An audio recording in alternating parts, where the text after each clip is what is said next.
Es verdad que hasta este verano yo estaba viviendo con 6 mujeres, así que yo no puedo ganar,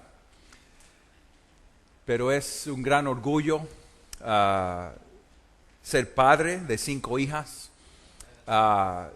Pude casar mi hija de 22 años en agosto. Ahora tengo un hijo por primera vez.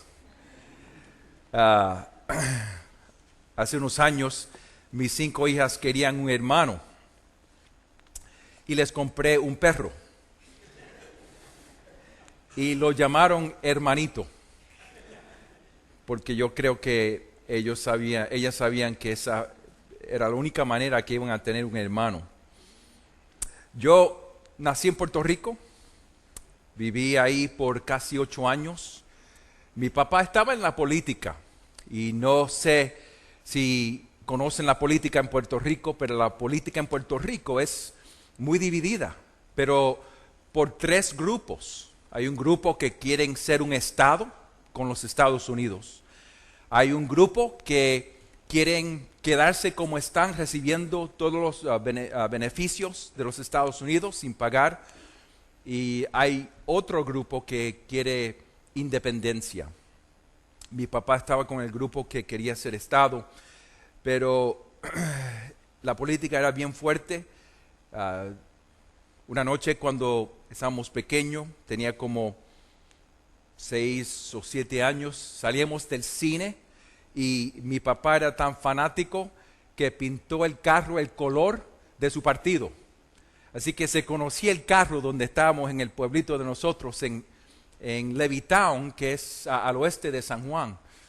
Y mi papá trabajaba por el gobernador Carlos Romero Barceló y estaba metido en eso, pero salimos del cine esta noche y el carro estaba en bloques. Le quitaron, no sé cómo le dicen aquí, las gomas o las llantas.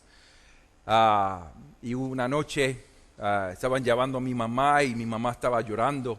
Y un día mi papá fue a los Estados Unidos y él vino a Puerto Rico y anunció que nos íbamos a mudar para los Estados Unidos. Así que desde 8 años he estado en los Estados Unidos. Así que pido perdón al principio por mi español si digo algo malo. Así que pido perdón, discúlpenme por favor, pero dejé mi estudio de español a los 8 años. Así que el español que tengo es español de 8 años. El tema de la conferencia es 1 Timoteo 2:5. Lo pueden leer aquí en sus tarjetas. Dice, porque hay un solo Dios y un solo mediador entre Dios y los hombres, Jesucristo, hombre. Vamos a tratar este tema en 3 mensajes. El primer mensaje esta noche, un solo Dios, de Éxodo 20, 1-6. Así que vamos a Éxodo en unos momentos. El segundo, mañana por la noche, va a ser un solo mediador, de Levítico 8-9. Y el sábado, antes del almuerzo, vamos a tratar el tema del hombre, Cristo Jesús, de Hebreo 2, 14-18. Así que vamos a tratar este tema en 3 mensajes. ¿Por qué este tema es tan importante? Porque Dios se ha revelado como solo Dios. Y como Él es el único Dios, tenemos que alabarlo fielmente. Pero todos nosotros, 100% de ser humanos, todos nosotros, incluidos nosotros en este cuarto, todos nosotros continuamente estamos tentados a alabar otros dioses. Juan Calvin ha dicho que nuestros corazones son factorías de ídolos, y es verdad. Ahora es posible que usted está aquí y no me crees. La razón que el corazón es una factoría de ídolos es porque todos nosotros estamos buscando algo. Todos nosotros estamos buscando gozo y satisfacción. Todos nosotros estamos buscando propósito, gozo, satisfacción, todos nosotros. Y Dios no ha creado así. El problema es que muchas veces buscamos gozo y satisfacción en cosas que no son Dios. Muchas veces. Ahora, el patrón para nosotros lo podemos ver en la vida de Israel, comenzando en Sinaí. Así que vamos a Éxodos, comenzando en el 19, y voy a leer unos cuantos versículos, el 4 a 6 del 19 y 21 a 6. Así que vamos a encontrar Éxodo 19.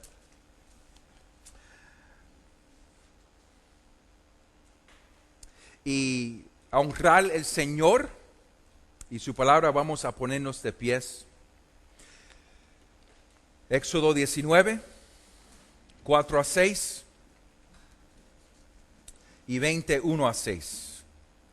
Esta es la palabra del Señor para nosotros en esta noche. Éxodo 19, 4.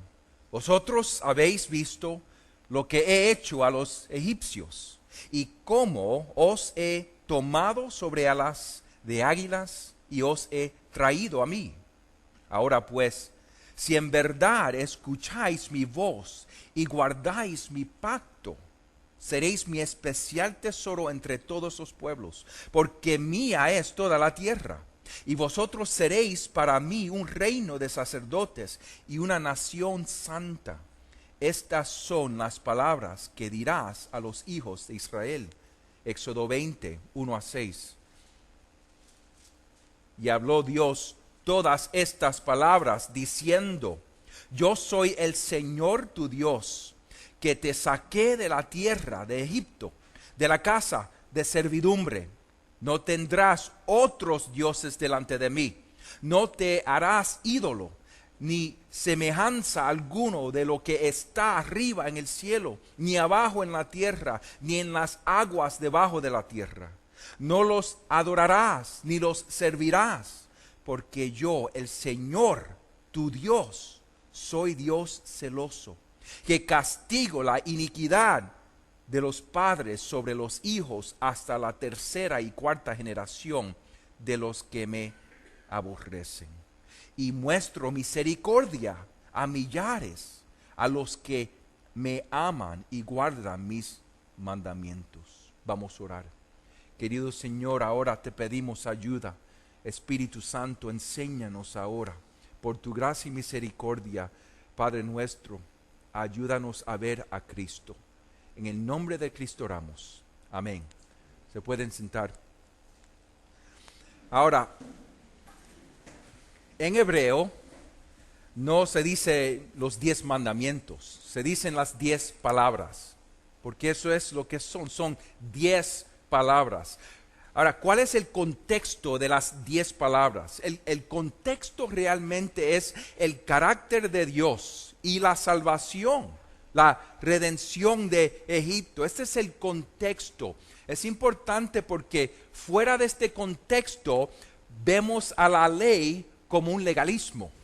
Pero el contexto no es un contexto de legalismo, es un contexto de gracia y de amor.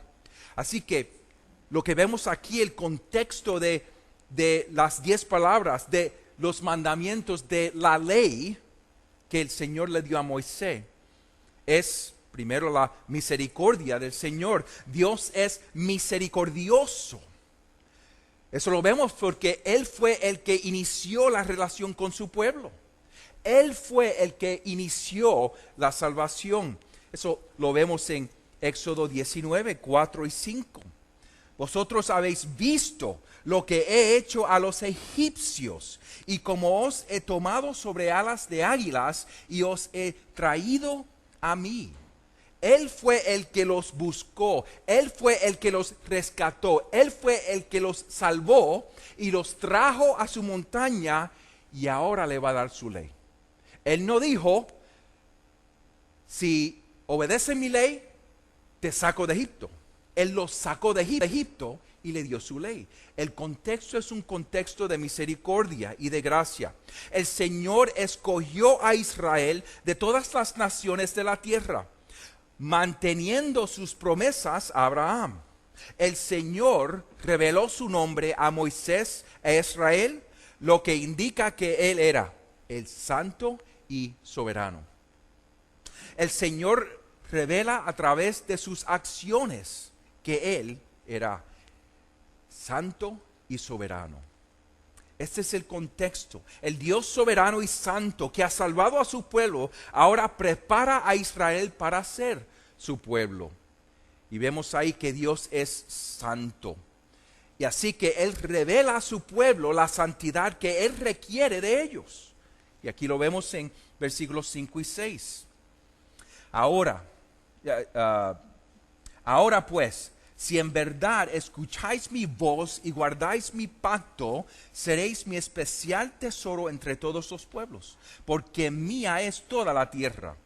Y vosotros seréis para mí un reino de sacerdotes y una nación santa. Estas son las palabras que dirás a los hijos de Israel. Santo significa simplemente distinta de lo que es común y separado para servicio de Dios. El propósito de la ley era enseñar a Israel cómo ser distinta de las otras naciones y separada para el servicio del Señor. Como un reino de sacerdotes y una nación santa, ellos darían testimonio de la naturaleza o el carácter de Dios, obedeciendo su palabra y manteniendo su pacto. Por ejemplo, cuando ellos estaban viviendo fielmente, las naciones pudieran ver a Israel y saber que Dios es el verdadero Dios. Él es el Dios únicamente. Él solo es Dios. En otras palabras, los que guardan el pacto mostraban a las naciones quién Dios es, porque la ley revela el carácter y la naturaleza de Dios. Este es el contexto. Ahora vamos a ver las primeras dos palabras. La primera palabra: no tendrás otros dioses delante de mí. No tendrás otros dioses delante de mí. Versículo 3 del capítulo 20. Es simplemente, es obvio. No tendrás otros dioses delante de mí. Observan cómo los mandamientos, la ley, originan el carácter de Dios. Fíjense el primero y el segundo versículo del capítulo 20. Y habló Dios todas estas palabras diciendo: yo soy el Señor tu Dios, que te saqué de la tierra de Egipto, de la casa de servidumbre. La ley origina de su carácter, de quién es Él. Él es solo Dios.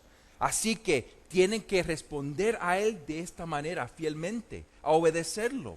Dios ya ha juzgado los dioses egipcios, mostrando su soberanía sobre toda la tierra.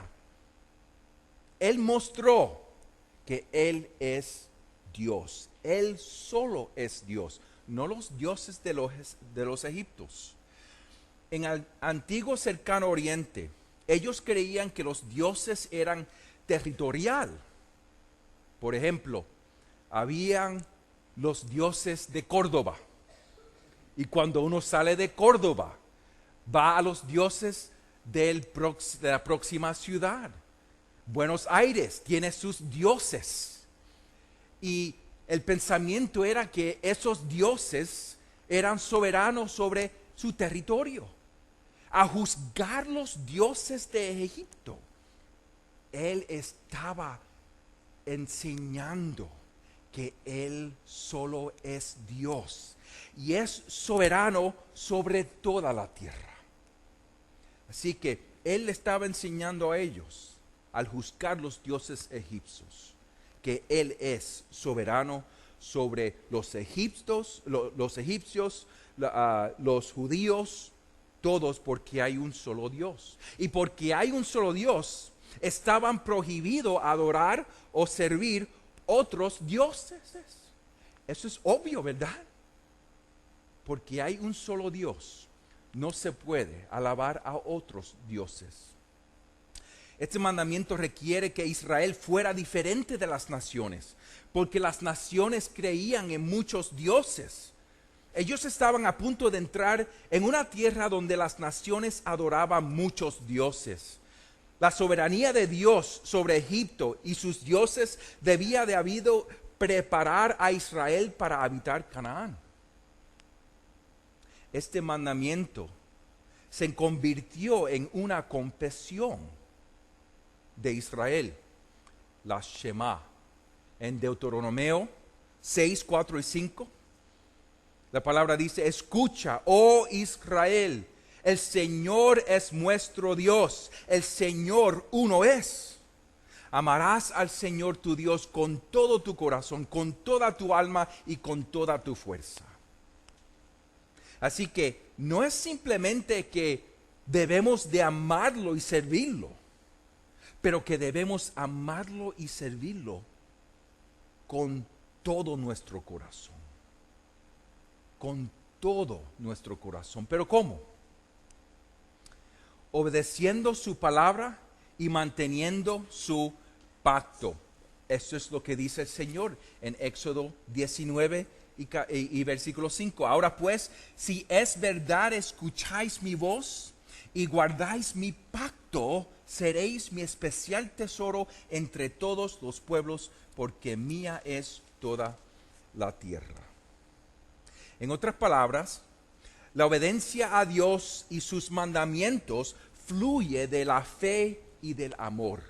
Obedecemos al Señor porque amamos a el solo Dios. Yo, como han dicho, soy padre de 5 niñas. Yo quiero que ellas me obedezcan porque me aman. Yo quiero tener una relación con ellas, que yo puedo hablar o pedirle algo y ellos dicen: sí, papá, porque te amo, te obedezco. Eso es lo que vemos aquí. La obediencia a Dios y sus mandamientos fluye de la fe y del amor.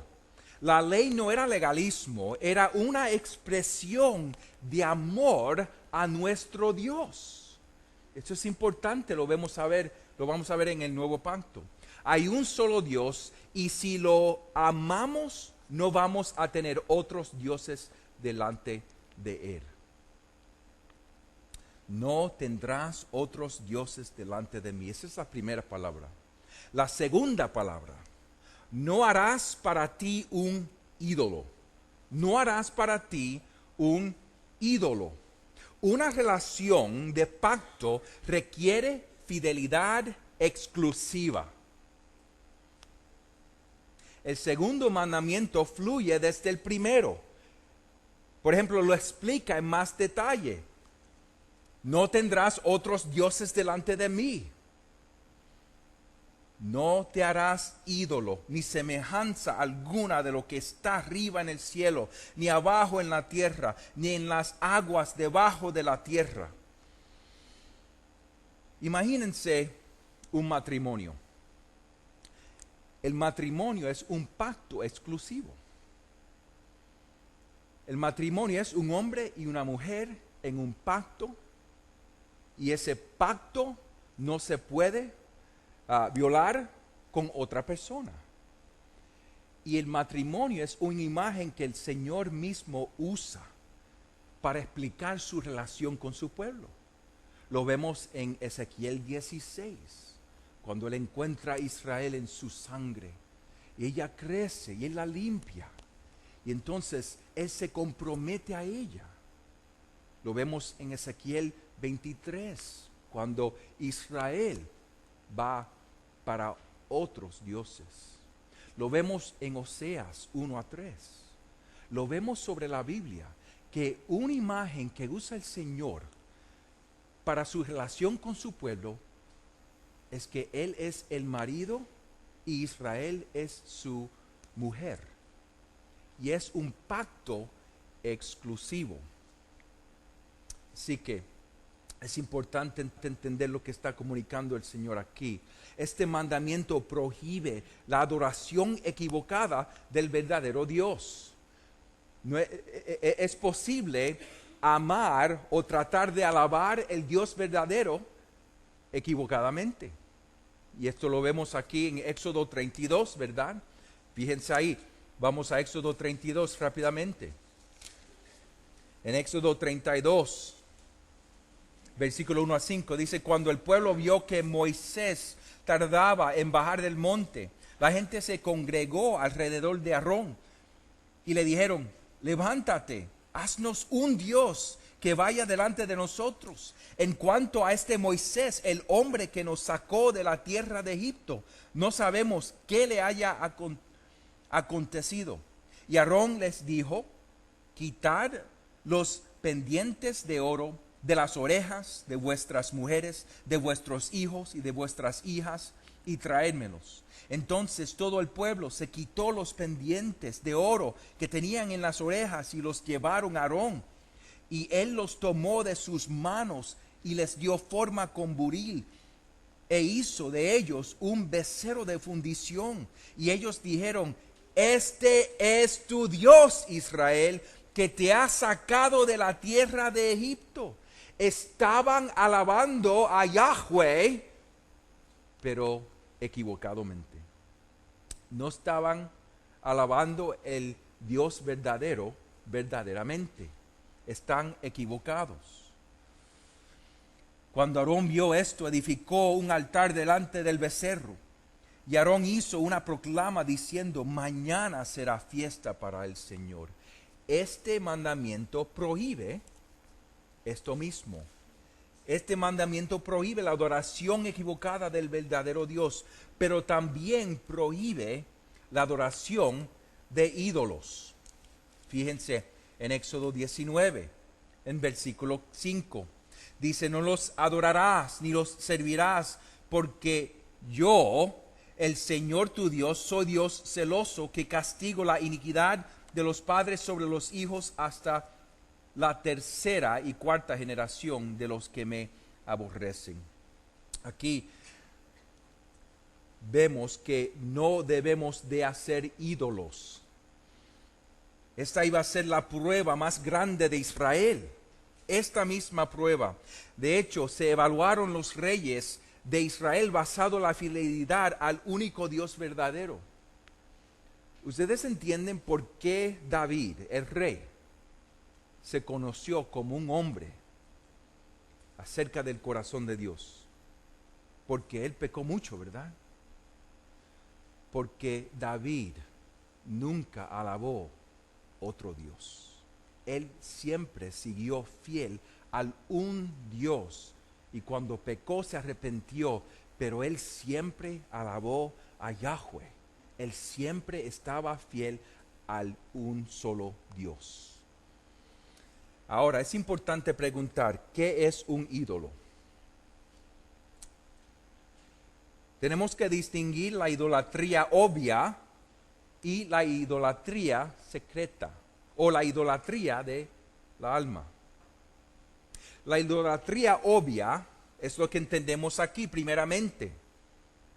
Es un canto de madera con oro por encima y alabando esa madera. Esa es la idolatría obvia, pero la idolatría comienza en nuestro corazón. Esto es lo que llama el puritano David Clarkson la idolatría secreta, o la idolatría del corazón o de la alma. Así lo dice David Clarkson. Cuando la mente y el corazón se fijan en algo más que en Dios, cuando algo está más valorado, más destinado, algo con más confianza, más amado, o nuestros esfuerzos más para cualquier otra cosa que no sea Dios, esto es idolatría del corazón o de la alma, o idolatría secreta. Entonces es que la adoración con toda alma, que es debido solo a Dios, se lo dan a otras cosas aparte de Él.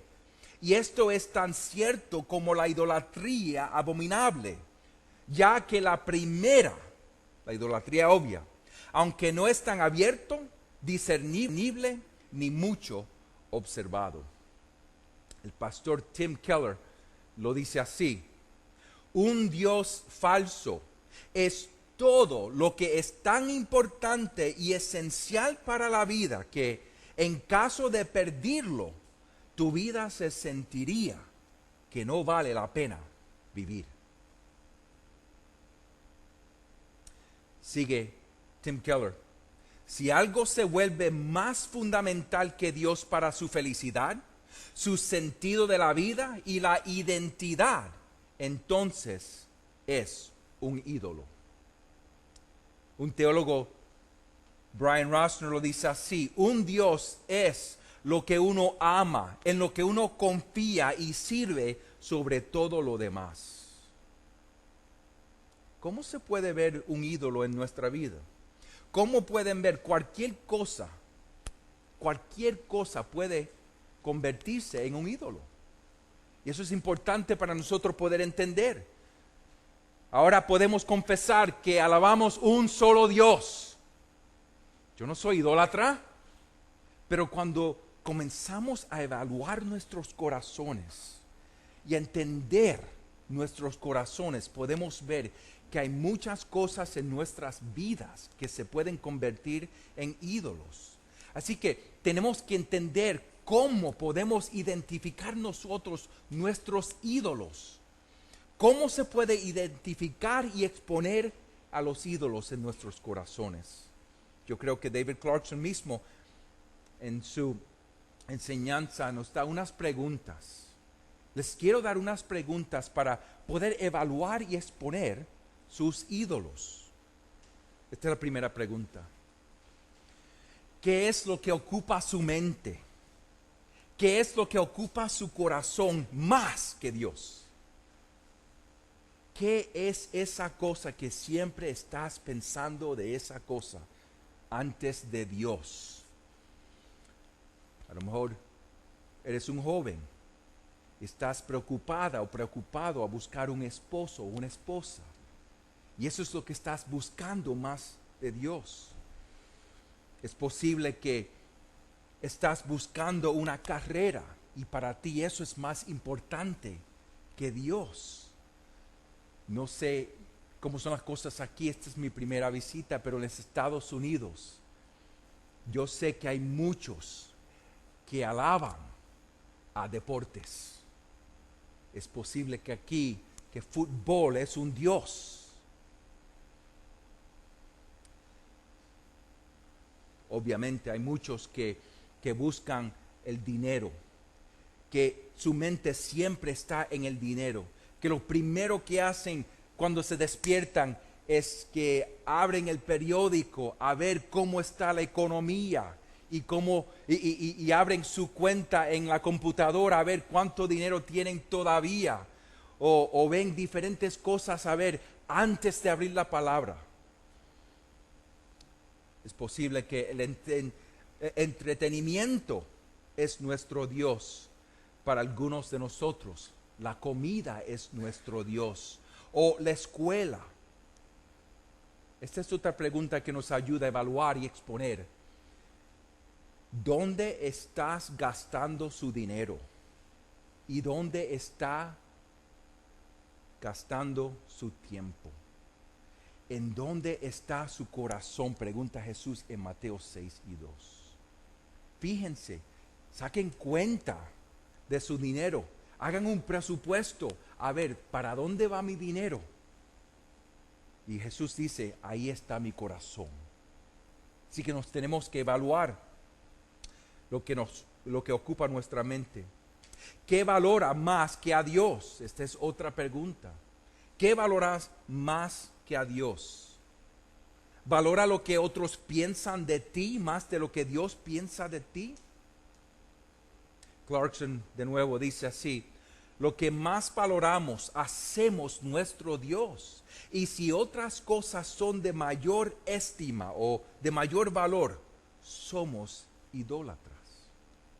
Usted sabe que un ídolo que valora más que a Dios cuando estás furioso si lo pierdes. ¿Qué te hace perder el control de sus emociones? Yo cuando vine aquí paré en Panamá y ahí estamos en la línea Copa y anunciaron, ahora vamos a abordar el avión. Todas las personas que estaban sentadas allá se metieron en la fila. Y el joven dijo, no, ahora vamos a abordar la línea ejecutiva. Todos se pueden sentar. Y nadie se movió. Y lo dijo de nuevo, no, ahora vamos a abordar la fila ejecutiva. Pero todos estaban ahí, todos querían entrar al avión primeramente. Y el joven mantenió y entonces empezó a abordar después de la línea ejecutiva las filas 33 hasta el 26. Y dijo, todos los demás se pueden sentar y nadie se movió. Y entonces cuando venían otros que no estaban en la fila 33 a 26, él los sacó de la fila. Y ahí yo me empecé a fijar que habían unas personas que se pusieron furiosas y furiosos porque ellos querían entrar y no le importaba a ellos que no era el turno de ellos. Ellos querían entrar. Fíjense, ¿qué es lo que está pasando ahí? Un ejemplo nada más.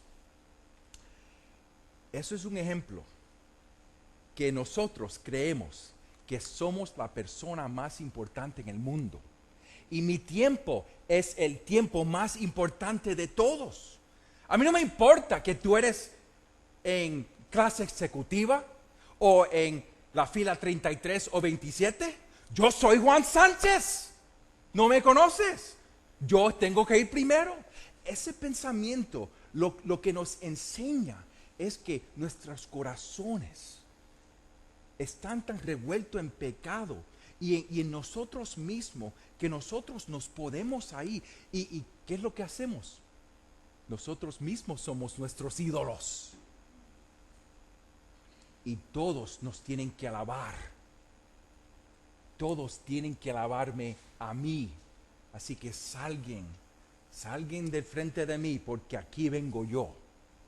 Así es como pensamos. Ahora, no lo vamos a decir, pero eso que ustedes hacen cuando están manejando en el auto, ¿verdad?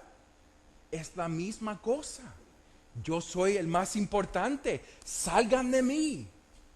Así que, ¿qué es lo que valoras más que a Dios? Muchos de nosotros valoramos a nosotros más que a Dios.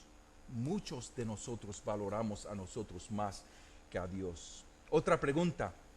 ¿Cuál es su meta? Su propósito en la vida. Déjame preguntarlo así. ¿Por qué te levantas cada mañana? ¿Por qué te levantas cada mañana? ¿Por qué vives? ¿Por qué trabajas? Usted sabe que tiene un ídolo que te da más propósito que Dios. Cuando si se pierde, usted no tendría propósito en la vida o más razón para vivir. Fíjense, eso es importante. Cosas buenas se pueden convertir en ídolos. Cosas buenas se pueden convertir en ídolos. Nuestros mismos hijos se pueden convertir en nuestros ídolos. Hay personas que pierden un hijo, pierden una hija y ya no tienen propósito para vivir porque toda la vida de ellos estaba ahí en ese hijo o en esa hija y ya no tienen propósito para vivir. Si es malo perder un hijo, perder una hija. Yo he perdido una hija, mi segunda hija, realmente tengo 6 hijas y la segunda hija se nos perdió ahí en el hospital. Pero eso no es último, vamos todos a morir. Pero el propósito de nosotros, si no está en Dios, cuando se cae lo que tenemos, en lo que tenemos el propósito, no tenemos más propósito para vivir. Así que tenemos que entender y evaluar nuestros corazones. ¿Vive usted por alguien que no sea Dios? Hijo, hija, esposo, esposa, amante? ¿Vive usted por algo que no sea Dios? A lo mejor el trabajo, la carrera, fama, dinero. Tenemos que pensar y preguntar, ¿en qué tiene usted más confianza que en Dios? Esa es otra pregunta. Estamos tentados a confiar en una variedad de cosas. Es real que tenemos muchos mediadores. Los que hacemos ídolos de la salud, el doctor o el médico es nuestro mediador. Los que tenemos necesidades, es posible que el gobierno es nuestro mediador.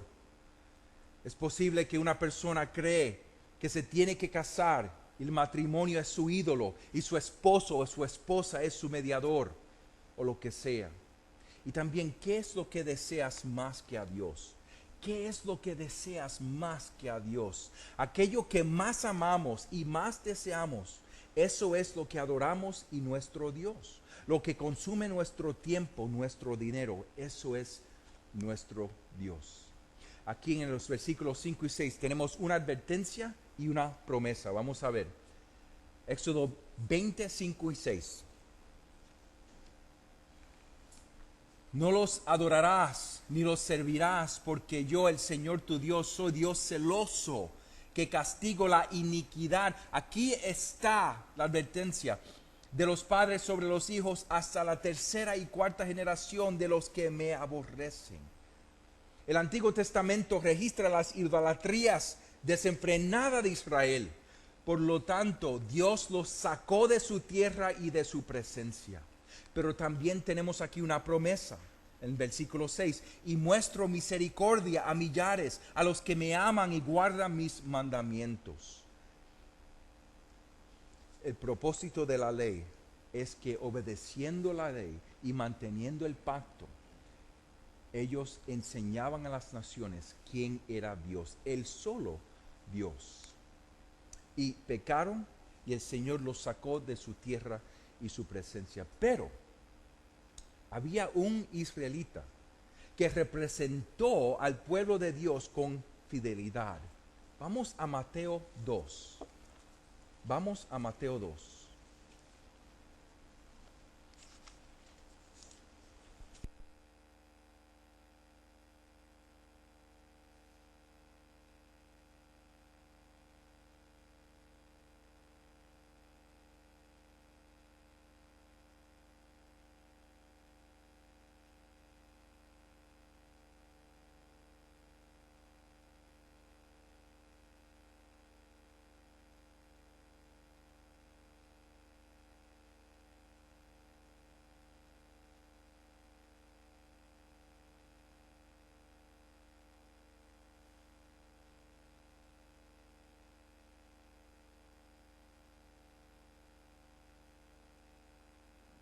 Así que lo podemos ver que Jesús, Hijo de Dios, llamado de Egipto, es el fiel israelita.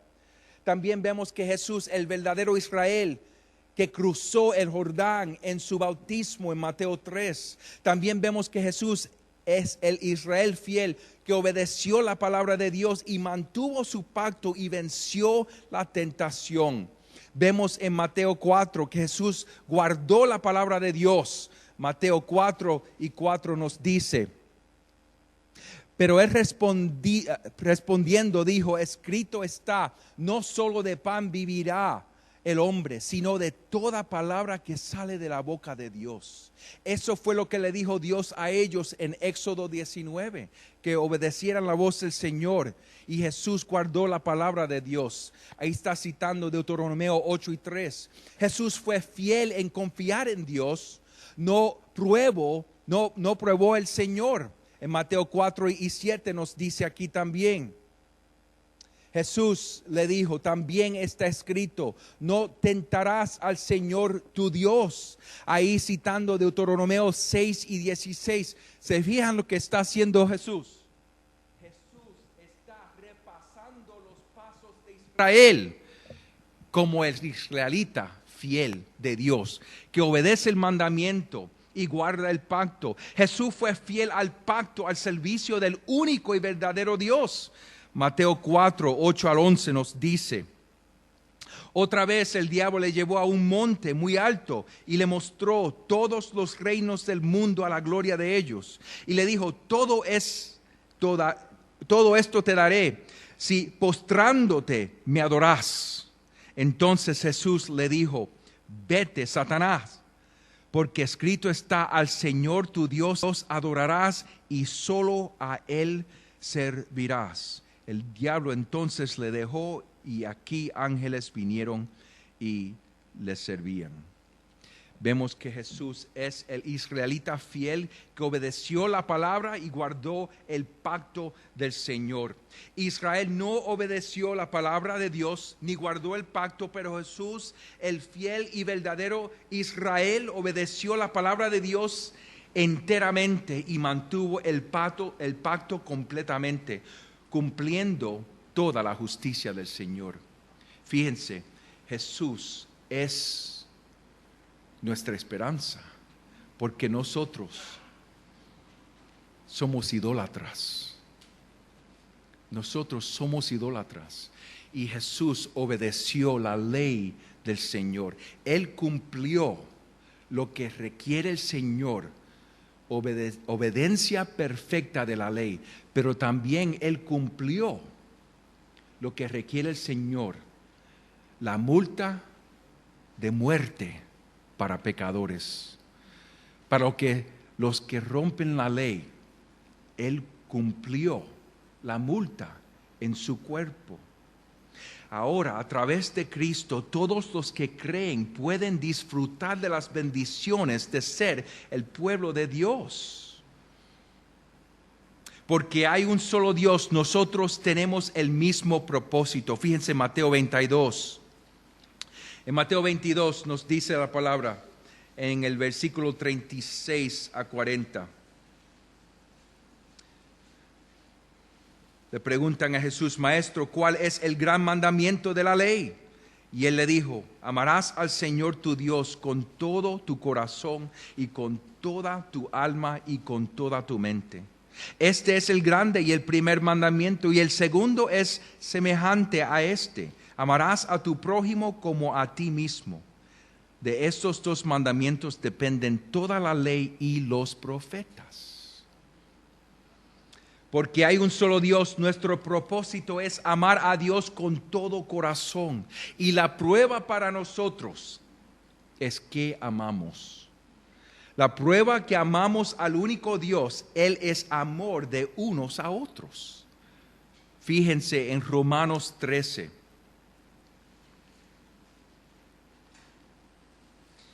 En Romanos 13, 8 a 14, nos dice la palabra así.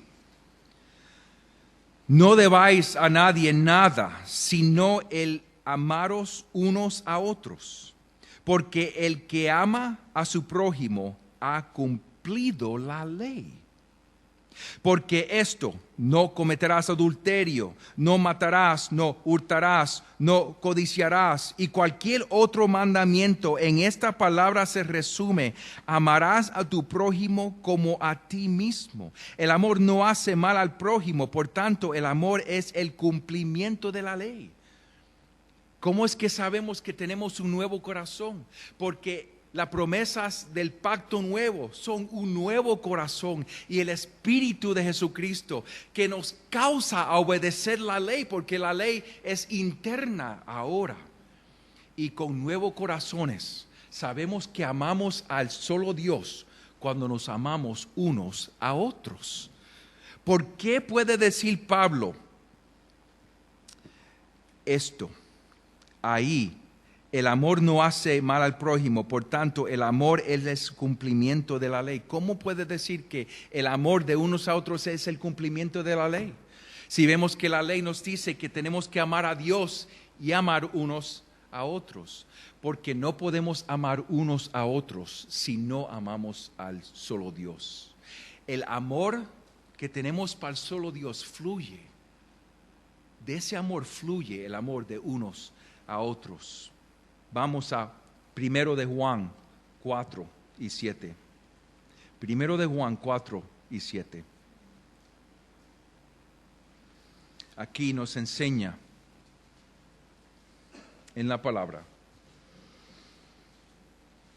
amados, amémonos unos a otros, porque el amor es de Dios, y todo el que ama es nacido de Dios y conoce a Dios. El que no ama no conoce a Dios, porque Dios es amor. En esto se manifestó el amor de Dios en nosotros, en que Dios ha enviado a su Hijo unigénito al mundo para que viviéramos por medio de él. En esto consiste el amor, no en que nosotros hayamos amado a Dios, sino que en Él nos amó a nosotros y envió a su Hijo como propiciación por nuestros pecados. Amados, si Dios así nos amó, también nosotros debemos amarnos unos a otros. A Dios nadie le ha visto jamás. Si nos amamos unos a otros, Dios permanece en nosotros y su amor se perfecciona en nosotros.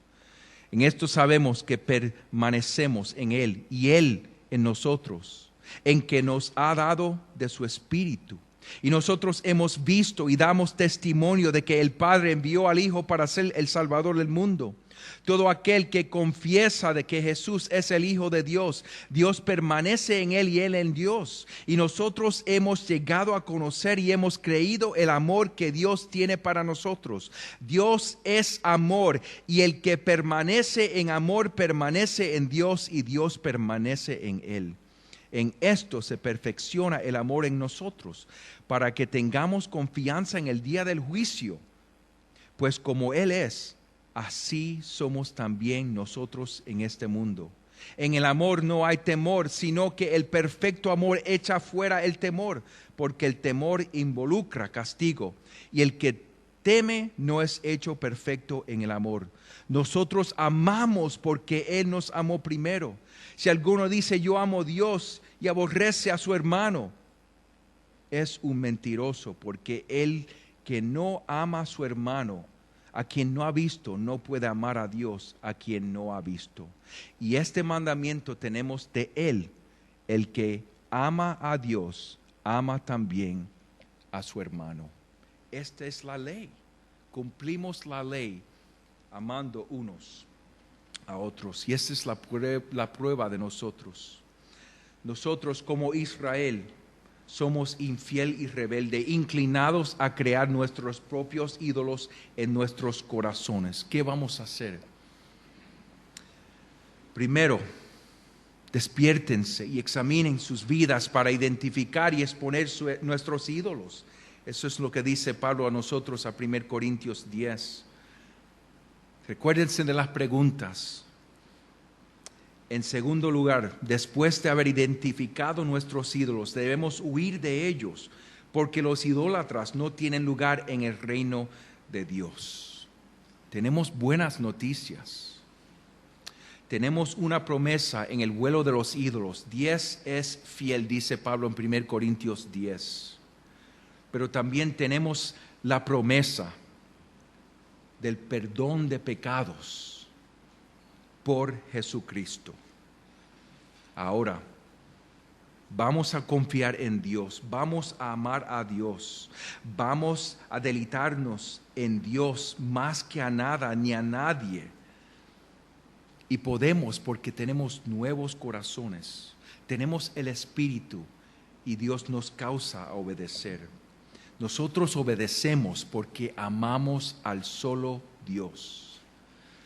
Así que vamos a poner nuestros pensamientos y nuestros afectos en Dios nada más. Él es un solo Dios. Eso es lo que significa sustituir dioses falsos con el único y verdadero Dios. Amarlo a Él con todo nuestro corazón. Y cuando amamos a Él con todo nuestro corazón, vamos a amarnos unos a otros. Esa es la prueba. Hay un solo Dios y Él nada más merece nuestro amor y alabanza. Vamos a orar. Querido Señor, gracias por tu misericordia, por revelar tu carácter y tu naturaleza en tu palabra. Tú eres Dios, el solo Dios. Eres santo y también, Señor, eres amor. y has revelado en tu palabra que debemos de amarte a ti nada más. Y sabemos que te amamos a ti cuando amamos unos a otros, porque no podemos amar unos a otros si no nos has dado un nuevo corazón y tu espíritu. Porque sin un nuevo corazón y sin tu espíritu, Jesús, somos idólatras y nosotros mismos somos los dioses más grandes en nuestras vidas. Hay un solo Dios, el Dios que es santo, que es fiel y que es celoso. Y nos has enseñado tu amor cuando nos dio Jesucristo. Ahí es el amor visto. Ayúdanos a crecer en adoración y en amor. En el nombre de Cristo oramos. Amén.